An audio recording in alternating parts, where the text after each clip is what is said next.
All right, let's dive right into this explainer, because today we are going step by step to reclaim your privacy from the massive, monolithic data broker industry. Look, if you've ever wondered how your personal information just magically appears online, or why you're suddenly getting targeted texts from people who seem to know exactly who you are, well, you are in the right place. We're going to map out the exact process to take back control of your digital life. Think about this for a second. Right now, over 50 data brokers are actively selling your home address, your family ties, and your personal phone number for literal pennies. It's a pretty shocking reality to wake up to, right? Your private life, your connections, the place you literally sleep at night, it is all being commodified and sold on the open market as we speak. It's a thriving industry, and you are the product. And we're not just talking about one or two rogue, sketchy websites here. Over 50 data brokers are actively building robust public profiles on you right now. They scrape, aggregate, and package your life into a neat little file for literally anyone with a credit card to just hit purchase. But seriously, don't panic. Here is our exact 5-step battle plan to hunt down these databases and force them to permanently delete your footprint. Exposing your digital shadow, submitting manual legal opt-outs, automating the cleanup process, handling non-compliant data brokers, and finally, maintaining long-term data sovereignty. Step 1. Exposing your digital shadow. Identifying the aggregator networks.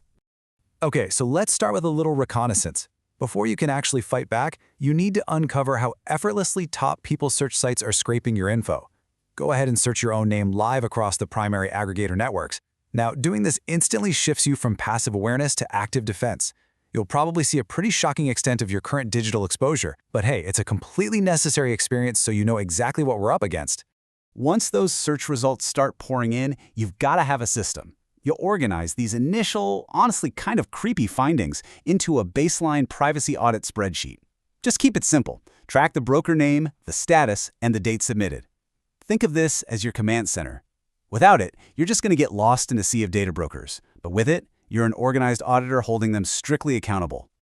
Step 2. Submitting manual legal opt-outs. First strike tactics. So here is where we initiate our first strike.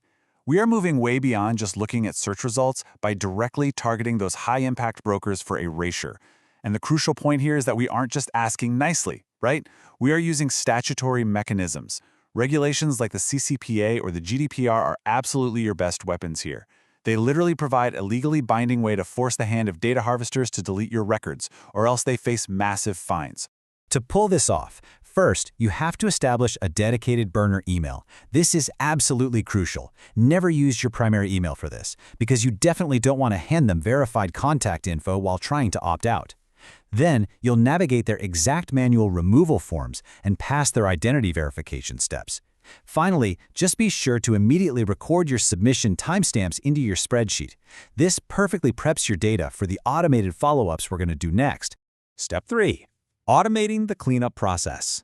Running the Python tracking script. All right, this is where things get really fun. We're shifting away from those tedious manual submissions and stepping into programmatic tracking. Manual submissions are totally exhausting, you know, but I actually spent the last month building an open-source Python tool to handle this. By using this script, it automatically queries databases, logs your status updates, and sends regular pings to broker endpoints. It literally does the heavy lifting for you. This automation is a total game changer. It lets you monitor real-time API responses and dashboard updates. So why does that matter? Because you need to instantly catch any broker that fails to delete your records within their legal window. Trust me, some of them will just try to wait you out or hope you forget about your request. Your automated script makes sure you never, ever forget. Step 4. Handling non-compliant data brokers. Escalation and verification. So inevitably, you're going to face some resistance. Some brokers are just stubborn. When that happens, you'll leverage the script's automated log reports to pinpoint the persistent ones that actually relist your data. Then you hit them with templated follow-up notices. And you don't just say, please delete, you explicitly cite those specific privacy regulations we talked about. You are using legally grounded templates to basically force their compliance. And listen, do not just take their word for it when they finally email you back saying delete it. Once you've forced compliance, you have to rerun full deep web scans.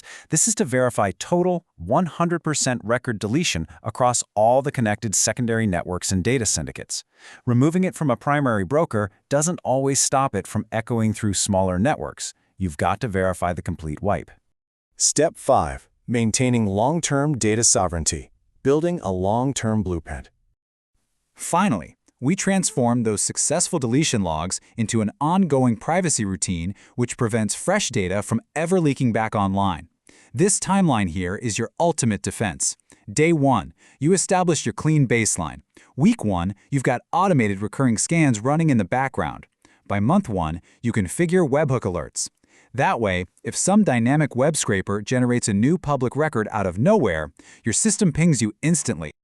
Best of all, you don't have to build all this tech from scratch. Like I mentioned, you can access the complete, totally free open-source code repository that we spent the last month building specifically to tackle this exact problem. By tapping into these community resources, you can keep your personal data blueprint permanently updated, taking the burden entirely off your shoulders. The reality is, your data is actively being scraped right now, this very second. But look, the tools are here, the community is building them, and the legal backing is completely real. You finally have a concrete roadmap to audit, track, and delete your digital footprint. So the only question left for you is, are you ready to achieve true data sovereignty and take it back?